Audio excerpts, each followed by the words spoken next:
y'all know I've been in commercial real estate now for 42 years. And the one thing I'm always trying to do is I want to be better tomorrow than I am today. So the only way that happens is you got to keep people in your life who keep you sharp. And one of those people who are keeping me sharp is our guest here today, Youngwoo. I'm going to let Young explain how the two of us met before we even get into the interview. Can you just tell the audience how we met?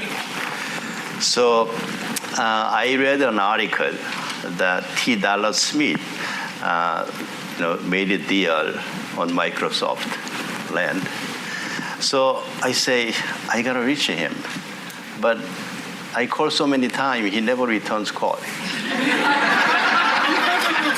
So I reach out to another friend, Jeff Vantash. I said, how do I get to Dallas? And then he said, I know how to get it. So I ended up calling his boss when he was at Cushman & Wakefield. Am I right? So time came to meet, two of us. It was around 4 o'clock. Then I arrived around 12. Jeff came to pick me up, and he says, you want to try this? I said, what is it? So he said, good for you. It was gummy. He gave it to me. So it's going to relax you, and you're going to have a very good meeting with Dallas. So I said, I want to have 2. So I ended up having 2. Then didn't stop there. He said, we got to have tequila shots. So we ended up going to have tequila shot. By the time I met him, I was drunk and I was very high.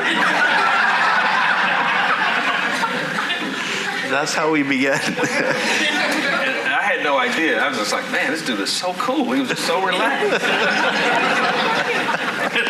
Anyway, that's just a funny story to me. Yeah. We've become really good friends. That was in 2020. Just somebody I'm learning a lot from. Before we get into these, you see some of the images on the screen back there. Those are all developments that he's done. But before we get to the stuff that he's done, I want to just talk about how you even came to America, because that's a hell of a story. So I was born in Korea. Then my family wanted to immigrate to United States. But in 1960s, it's almost impossible unless you were chosen by government or you have to be billionaire. So my father was keep failing to immigrate to United States. Then one day he came home. He says, there's opening in South America. It's called Paraguay, right? So Paraguay immigration was open to Korean.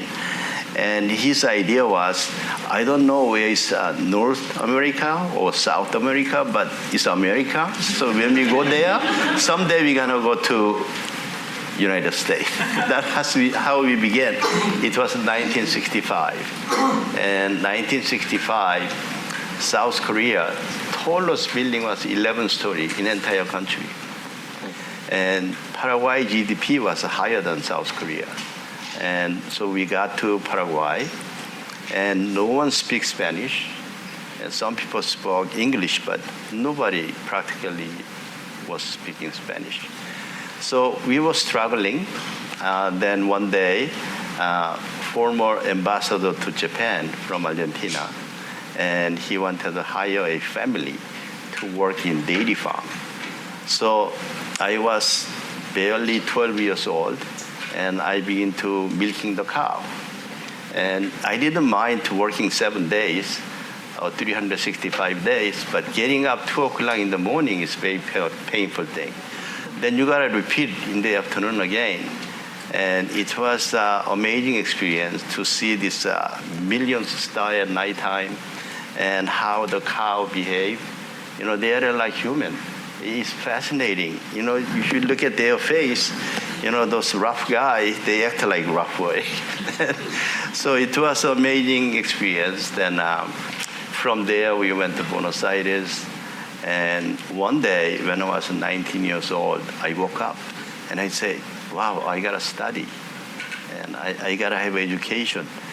That's how I started. Then I say, if I start everything over, and I want to go United States. So I went to interview with U.S. Consul, and after like 10 minutes, he said no. So I said, why not? I asked him, he said, looks like you're not gonna come back. So he refused to give a visa. So that was the beginning of my story, but I didn't give it up.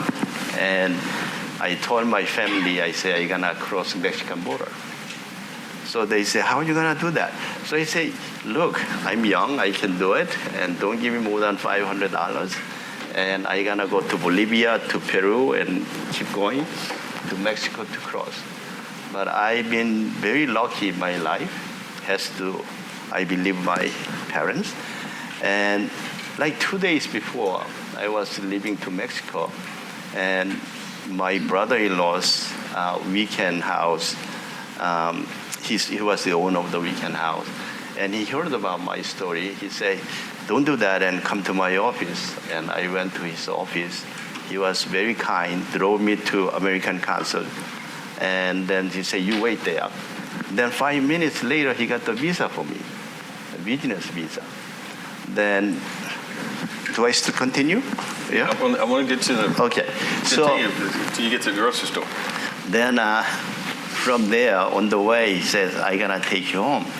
So he says, so where are you going to go to in the United States? I says, I don't know, but New York seems like the right place to go. Then he said, do you know anybody in New York? So I said, no, I don't. Then he was kind of surprised, and he says, look, I have my classmate name is John Bogart. I don't have his telephone number. I don't have his address, but he has a supermarket in Boca Raton, Florida. So I thought Boca Raton was part of Miami City. It's not so far away. So I got out of the airport. All the taxi drivers speak Spanish. I say, I want to go here. And he say, get in, right? Then I never seen this highway, that no traffic light, right? But it's keep going forever. The meter is keep running. And then he found out, so how are we gonna find out this person? So I said, let's go to gas station. So second gas station, we found about his supermarket. And I had the luggage, winter coat, and so on. I went there. And, I say, I'm looking for John Bogart. They wasn't so nice. They say, you wait outside. So I was waiting outside. Then I begin to worry. Sun is setting. And I said, gosh, where do I go from here? And then this one car was pulling in. I knew right away that was John Bogart. So I say, are you John Bogart? He said, yes, right? So he said, come in. And he talked to me like 5 minutes. So he says, so why did you come here? So I say, I want to work for you. Then he said, no, you cannot work for me because you will be only illegal Asian in Boca Raton. You cannot stay here. So he drove me to Miami Airport. Back to. Then from there I landed in New York. That's the beginning of my story. But I think the hustle that you have innately comes from your father. Yes. Tell the story about your father, about how he taught himself to cut hair and that kind of thing. Yes. So we were really poor in Korea, and he put all family money together. He ended up buying manual haircut machine, right? This day is all automatic, but you do hair. He wasn't barber, but he bought it that. His idea was going to GI compound and want to cut hair for U.S. Army people.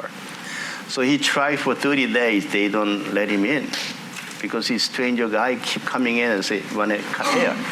But eventually he got in, right? So he began to cutting hairs, all the GIs. In return, he got the food from them.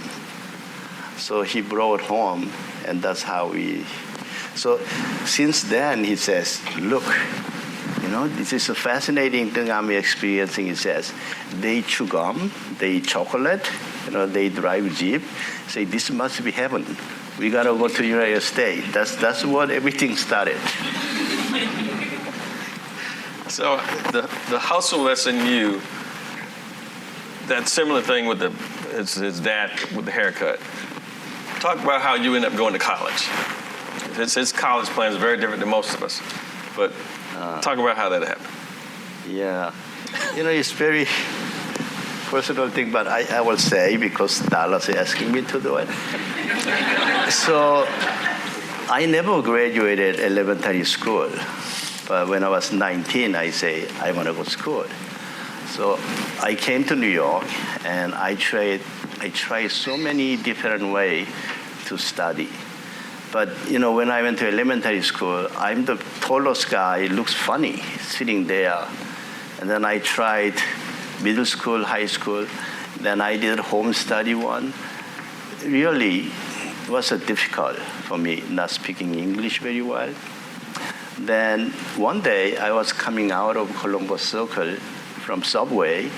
Then there's a big sign saying college. All the colleges in the United States were doing, promoting their school. So I got in, and I began to ask, all these booths. I says, I didn't go to school, but I want to go to school. So how do I do that? And everybody say no. But when I got into booth of NYIT, and he said, oh, you can come into our school, and if you pass 48 credit, then we're gonna give you high school diploma, right? Equivalency diploma. So I went to that school, and I had a lot of phobia. I have less now, but I had this tremendous phobia when I was young. But I didn't care. It's all about mindset. I was sitting way in the front and paying attention. And I got all A except one B, 48 credit. Then I say, I'm gonna move it on. I wanna go MIT. Then they say, you have to submit SAT. I didn't know what SAT was. Then I realized studying SAT is impossible. So I went to Pratt. And Pratt, this was an architectural school. And they saw my design, and they accepted me. So I'm forever thankful to NYIT and Pratt. Then I graduated school. So I don't know how many people just walked into college and got into college, but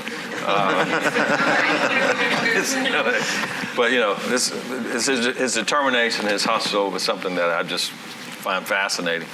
But the other thing, it kind of leads us to the kind of work that he does. I've been doing tenant rep for forever, and most of the developers I know, if you do office buildings, you do office buildings. You do industrial, you do industrial. If you do apartments, you'll do apartments. He's very different. So these buildings behind us are some of the buildings. I'm just going to start with the Sky Garage. So the first time I went to visit, that he lives in Sky Garage. So he says he's the brokest person in Sky Garage. So everybody who lives there are billionaires, and he said he's the brokest one. But the funny thing, Dexter was with me the first time we go to his house, and he opens the door, and everybody goes to, open the door. Most people just step in. Well, he opened the door to his house, and everybody did like this. And the reason we did that was because he has a glass floor. So when you walk in, you see a room downstairs. Your brain's like, nah. Yeah. Gorgeous place. It's open at the Hudson. But talk about the Sky Garage, because it's the first of its kind. Talk about how you came up with the idea and just what it is. And if you want to go to the computer and click on some stuff, you can. So it was 2007, and I started my business in 79. So I already had 3 recessions in 2007. So begin to think about what happened if recession gonna come, right? We don't know when recession gonna come, but I came up with this idea: when things is too good, then bad thing happen. So 2007, we stopped buying in United States. That's the reason we bought a farm in Paraguay, and we have a winery in Mendoza, Argentina. Yeah, I forgot about the winery. Yeah, that's the reason we did it that. And so it's this amazing corner location, has Hudson River view, and in the front of us is a park, children's park, and all different park. So the view is amazing. So I ended up decide to buy.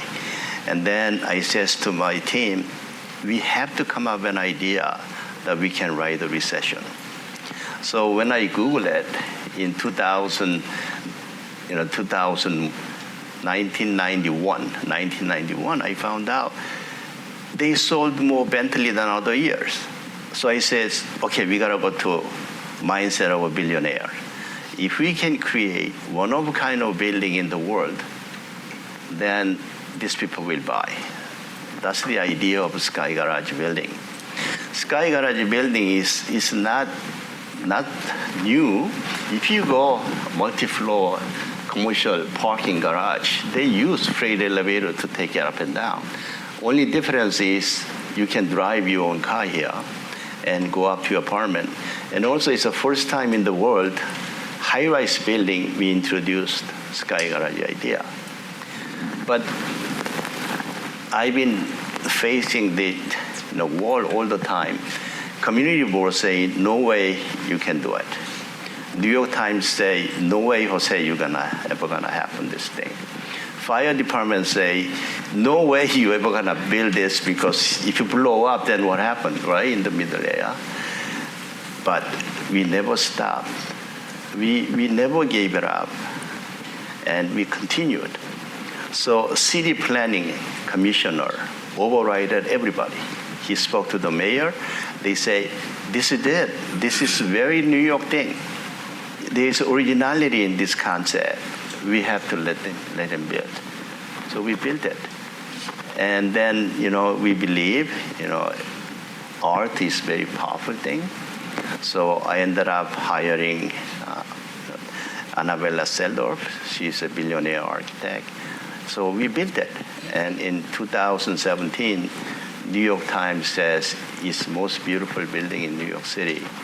And even after Lehman Brothers collapsed, we were achieving highest price per square foot in New York City, $4,300. Right? Square foot. Per square foot.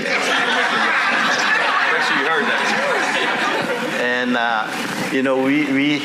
I cannot name everybody, but Mick Jagger ended up buying one, and Dolce & Gabbana bought it. Nicole Kidman is still there.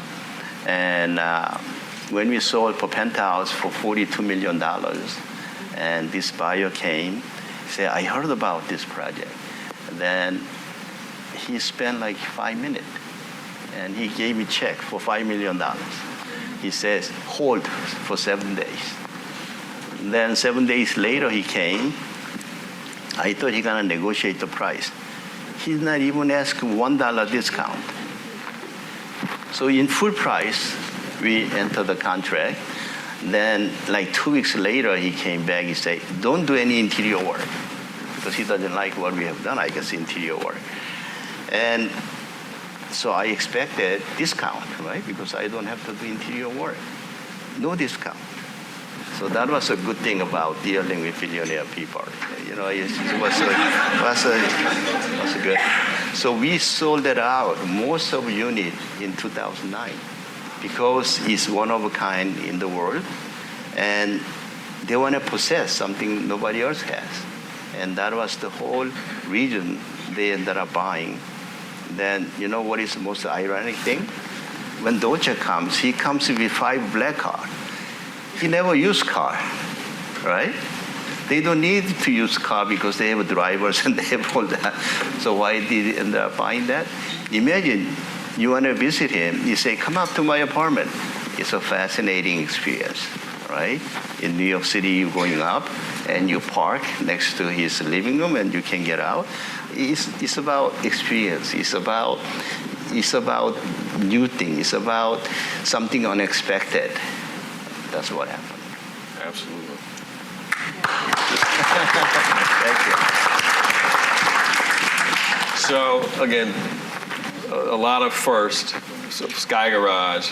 But the other thing that a lot of people don't know, that you're one of the pioneers of, data centers. Yes. Which is this hot thing now. But talk about how you got into data centers, and that's on you see the Verizon building. Yeah. How big is the Verizon building? 1.1 million square feet. It's 1.1 million square feet, just in case y'all didn't hear that. But talk about that data center. Yeah. So you always gotta have open mind, able to listen, and able to spot opportunity. So this company called Globix, and they say they want to lease our space. And he said, Young, why don't you come over? I will show you what we do. And he took me to the basement, and there was servers and routers. It's not big, it's a small room. And all this machine thing is blinking, and it was a fascinating thing for me, right? So I says, what is all this? He said, Young, this is the future, right? With that idea, I ended up building very first building in United States, a data center from scratch. A lot of data center happened because they had ideal building tenant to come, but I designed for them to come. So we were one of the only 3 data center pioneers in the entire world. We did that. And then, we ended up joining Starwood Capital. So fascinating thing happened is this. When I started my business, I tried a few times how to get Wall Street money, right? But they don't even take in my call. They don't even want to see me. And it took a long time. These days, it's much easier to go Wall Street money. Those days, almost impossible, right? Nobody knows. And when we were doing data center, I found out something interesting. It's like money. You don't chase money. Money gotta chase you. When I did a data center, everybody came. You name it. JP Morgan, Lehman Brothers, everybody came to say, can we do business with you? And that's how I began. But I will tell you, the real estate story is interesting, right? So it wasn't on the market. M&T Bank owned the building because they foreclosed, right? 1.1 million square feet. I paid $107 per square foot in 2010, right? It's amazing, right? So I've been negotiating with the bank almost 1 year, right? Then last day, 5 o'clock, the head of the bank calls me up. He says, Young, I'm very sorry, but I cannot sell to you. So I say, why? He said, I have other buyer, and they had a signing contract tomorrow morning. And so it was kind of heartbroken because I tried so hard. My team was very heartbroken, but the key is you don't give it up. So it was 5 o'clock. Then I keep thinking, what do I do from here? So 8:30, I call him at the night, 8:30. Luckily, he picked up my phone. So my tactic was, I wanted to make him feel very sorry not selling to me. Right? I made him feel bad not selling to me. So nothing happened. I came home and still struggling, what has happened that day. He called me 1 o'clock in the morning. He said, you know what you told me? I cannot sleep. So he says, if you sign same contract that other people will be signing 8 o'clock in the morning, then it's yours. So 1 o'clock, I woke up everybody. My lawyer was in Miami vacationing. We woke up everybody. We began to work on contract. So 8:08, we went there. And he said, you are 8 minutes late. So I said, but we have it, right? But we cannot just sign it. We changed a few things. So while they digesting our change, I found that other room, they were there buying the building, right? So the head of the bank was in my side sitting with me. Then his, senior person was dealing with another buyer, right? He comes once in a while and say, you get it done? Did you get it done, right? Because he keep holding other people, not telling this other deal is happening, right? So we got the deal. 1 year later, I found out it was Carlos Slim. trying to buy the building. The Mexican billionaire. Yeah. They were next room. And we ended up getting. So I asked M&T Bank. So he's Carlos Slim. How did you end up telling? Because he said, based on what you told me, I felt sorry about you. And second thing, they were too much of arrogance. Yeah. So that's the reason I got it. Love it. So, data center guru. All right. So, go to the next one. Well, I'll say Google for last, but Radio Hotel. Yeah. Radio Hotel on the right, far right. It's a $300 million hotel. But talk about what it was supposed to be originally. Yeah. So I will show you some pictures. Do you mind? Yes, please. Okay? Sure. Okay. I'll show you some pictures. So let me flip over about this 2DL, right? Okay.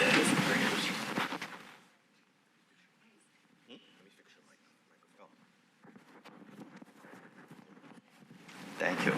So this is Sky Garage building, right? So we have terracotta stone in the lower floor. Upper floor is all stainless steel. This is the lobby. And this is the car you park on your garage. And you see the window. It's not because cars should have view, but in case the fire department say when blow up, and you gotta have a glass to pop it out, the pressure. And almost every exotic car company came to our garage to get the pictures. And this is a typical apartment. The ceiling height is 21 feet. I mean, these people have so much money. Not like me though. And this is what he was talking about. This is a Sky Vault. This automatic close and open. That's your unit, right? Yeah. So that's the one. That glass folds down and becomes part of it. So when you come out of the elevator, this is the vault you have. That's why Dallas say, I cannot step. So it's like James Bond movie kind of thing. Then I will show you about this data center. So it's by the Brooklyn Bridge, right? You cannot miss this building. And we converted 50%, this is the building. Can you believe that? Only $107 per square foot. I mean, how can you go wrong? Real estate is very simple thing to do. But, this MBA people drive us crazy. I still don't know IRR and multiple, all these things fascinates me. I didn't start my business that way. So if there are 3 rules in real estate. 1, you gotta buy cheap. If you buy cheap, you can make a lot of mistakes and still you come out good. Right? Second thing is have little mortgage as possible, not too much mortgage. But we got addicted borrowing more money. These days I'm paying 3 times more interest payment than before. It's crazy. And don't get too much mortgage, right? Third rule is if you keep long enough, everybody become millionaire. So how to buy cheap is an art, right? How to negotiate. So this is the lobby of the data center, and this is all servers and routers, right? And this is each server. Some of them cost $30,000, as much as $1 million, and they pack this thing, thousands of them. So everything about redundancy, you never can fail the power, right? Because whole point of data center is you want to have uptime 99.995%. Everything about redundancy. One failed, another one kicks it in. It's a fascinating vision. So should I talk about radio? Yeah. Radio tower? Okay.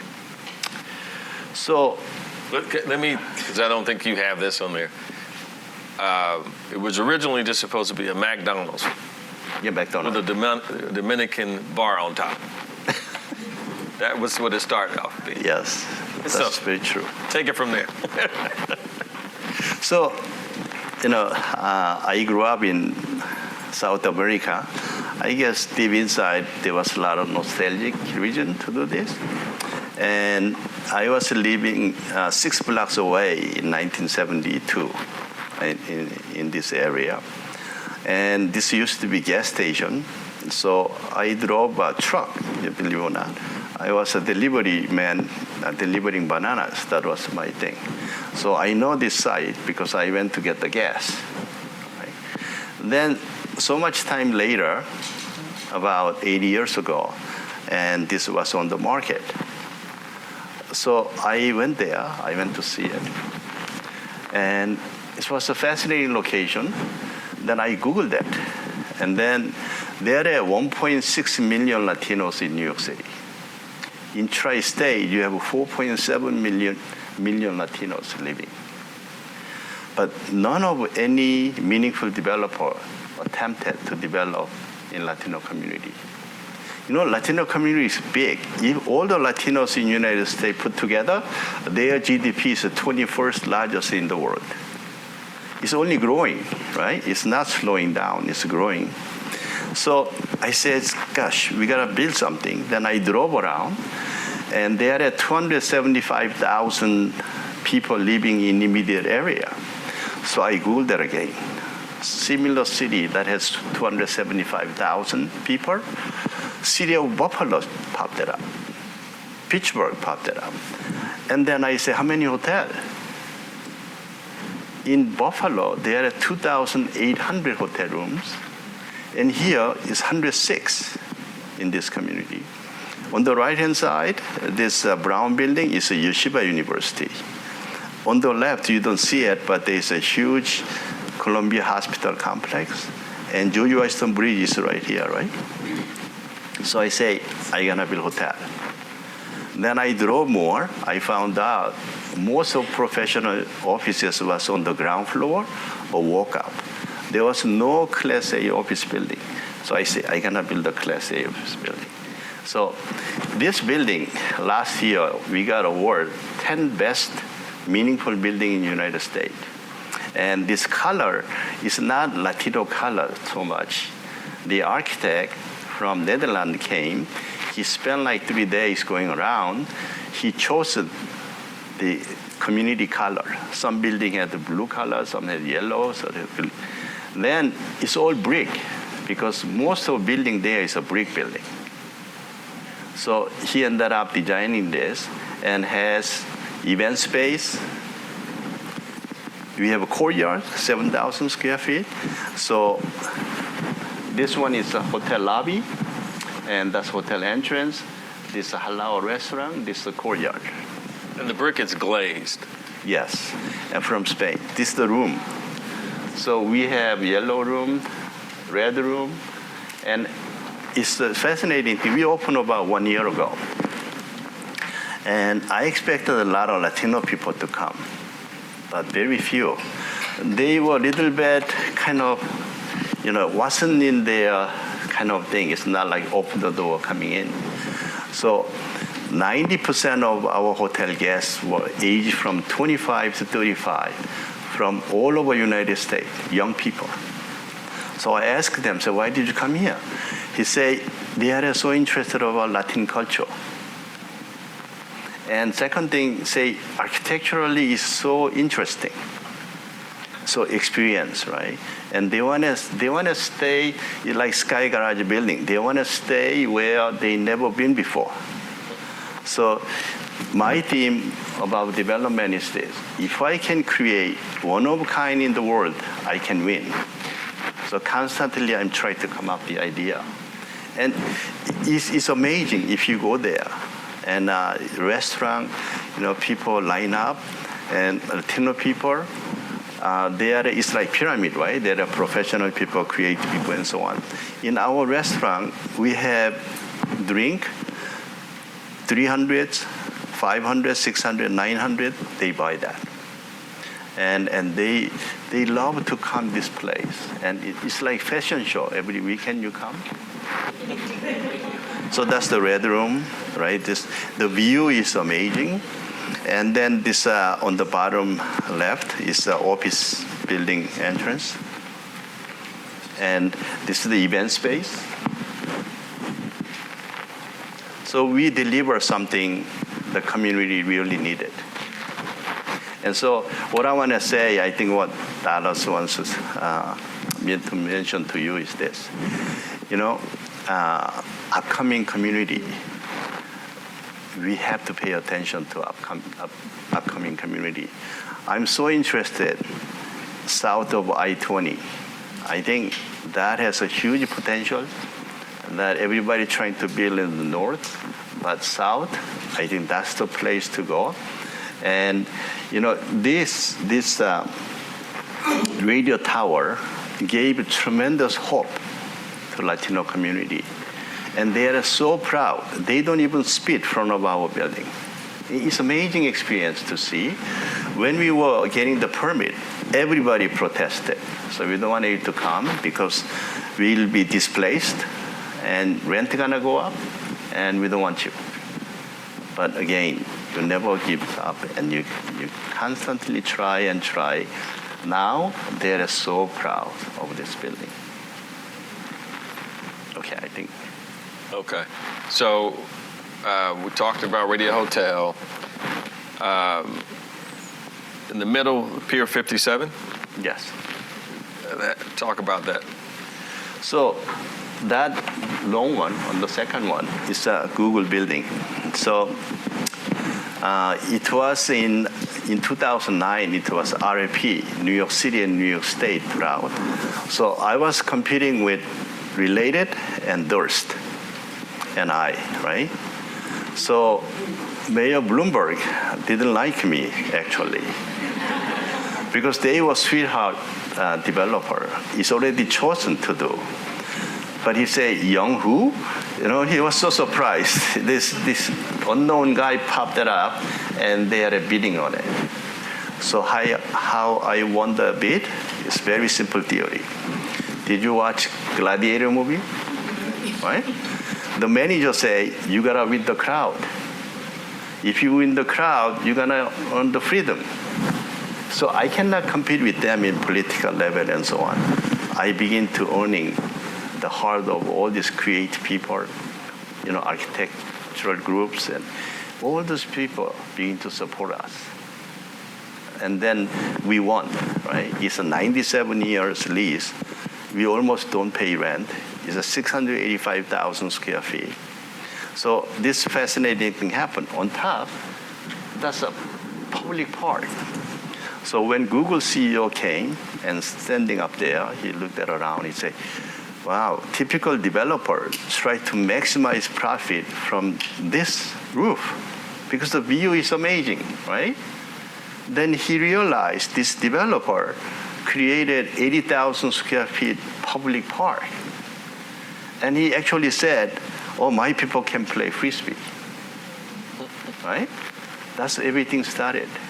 And when we won the bid, they did not allow to have office complex. But Google is so powerful, they convinced the governors and everybody. They're occupying about 96% of the space. And so there are 6 Google buildings in this area. We developed 2. So a lot of people ask me, say, Young, how did you get Google? Google is alien. It's not from here, okay? When we sign LOI, it's 107 pages. Have you ever seen 107-page LOI? Then they constantly change their mind. It's like you never know what can happen tomorrow kind of attitude. When they got this deal, they supposed to do all the interior design work, right? You know how many architects they hired? 80 different architects to choose one. 80? 80. Okay, so make sure I heard that. And it's an amazing process they go through during the construction, constantly updating. I mean, it's tremendous change order. So they spend $500 million on 630,000 square feet of space, only to let 500 people to work. So they spend $1 million per employee. So their magic is this. They says, if one guy, talented guy, so happy to stay here, and their corporate bond rate then was 3.8%. So if this guy make $38,000 for Google, then we're doing what? That is their theory. So if you go here, it's like heaven. I mean, it's like everywhere you turn around, you name it, food and lounges and sitting areas. It's not a typical office building. It's amazing office building, and they created. So this is like showcase for them, for any international people to come to New York. They show this building. So that's what we have done. Thank you. So I'm going to toss it to the audience. Take this opportunity, to ask this question, to any question you want to ask to him, because when I look out at this audience, to have the opportunity to have this guy here, to be able to ask questions, he's in the room, take full advantage of it. So I'm going to be quiet and allow first person to ask a question. I'll see the first hand in the back.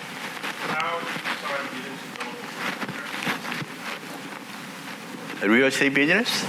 Development? Development. Yeah. So I went to architectural school when I was junior year. I really wanted to try if this was for me or not.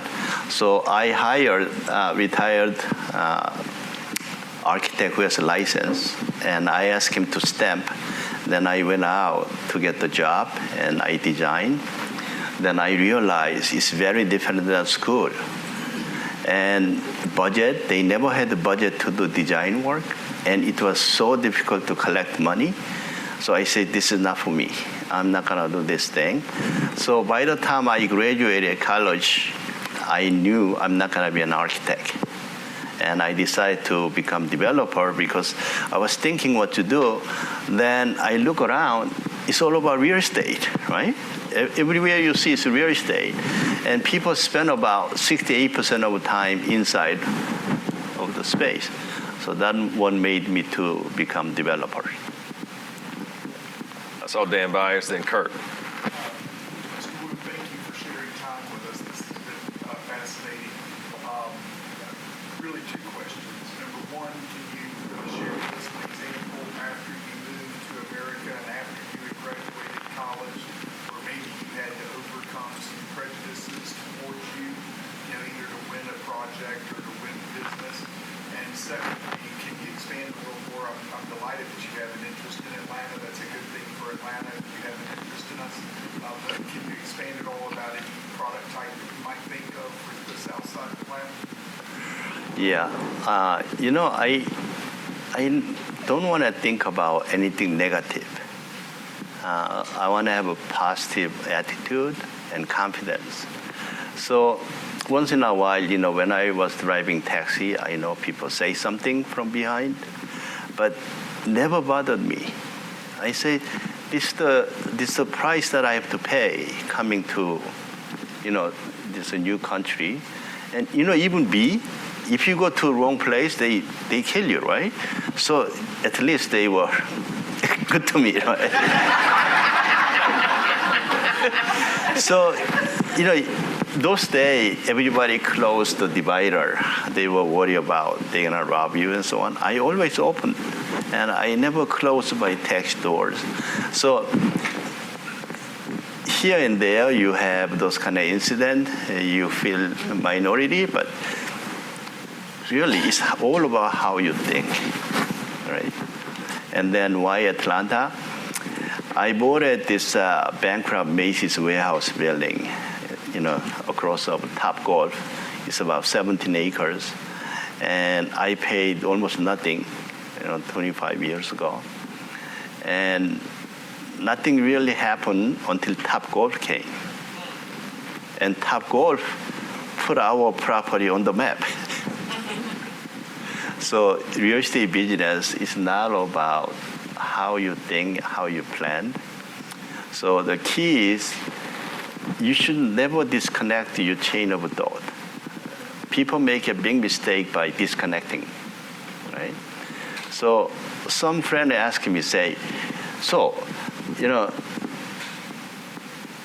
I work so hard, but I'm not successful. Why do you think I'm not successful? I found out something interesting. People work very hard Monday through Friday, right? Before COVID, they work 5 days very hard. So many people want to disconnect. Say, I gotta get recharged on Saturday and Sunday. So they try to completely forget what happened that week. But we human never can complete our job by Friday. There's a lot of leftover, right? Then real estate business, like anything else, something else happened on Saturday, something else happened on Sunday. So Monday morning you come, you have leftover problem, weekend problem, new problem, all compiled, and they got all confused. So by the time you get readjusting yourself is Wednesday, then Thursday, Friday come, you go back again, all right? I don't mean you should not spend time with your family. You should not play golf, nothing of that. But my way of thinking is, on Friday, end of the Friday, I want to keep at three things. Most important thing I couldn't finish it up. Then on weekend, constantly I think about it. Even I'm having dinner with my wife, I think about it. She doesn't know, but I think about it. She knows. So I think, that's the most important part. It was Kirk, then we're coming to you, Vance. Again, thank you for being here. Amazing and incredible story. And congrats to maximizing life through just brilliance and generosity. So thank you. New York, big urban area, faces a lot of problems going forward, challenges. Climate change, immigration, political upheaval. What does the next decade look like? Because you were a trendsetter seeing data space. Where do you think we're headed? I think New York is a very unique situation. The most powerful thing that New York has, so much full of talented people worldwide.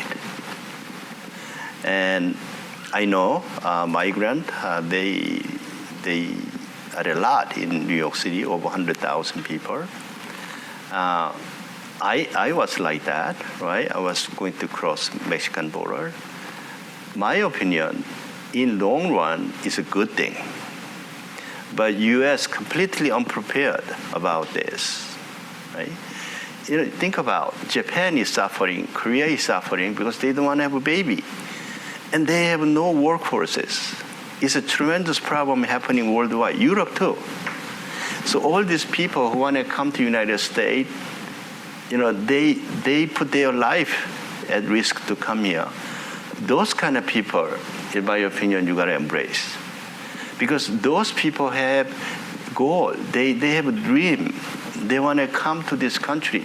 So you're getting best of the best people worldwide coming.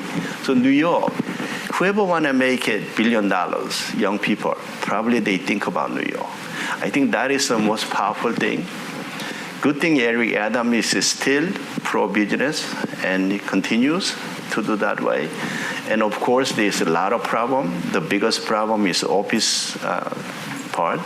I mean, this beautiful building for $200 per square foot, you cannot sell.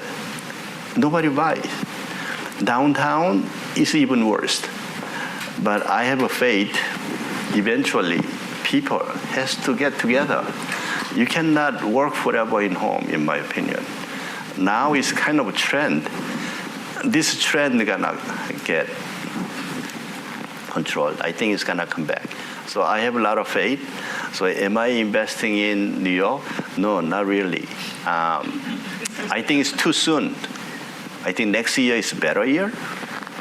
More opportunity will come. And meanwhile, I built up great friendship with Dallas, and he's really, I'm so envious about him because he speaks so well. For me to speak, I gotta think a lot.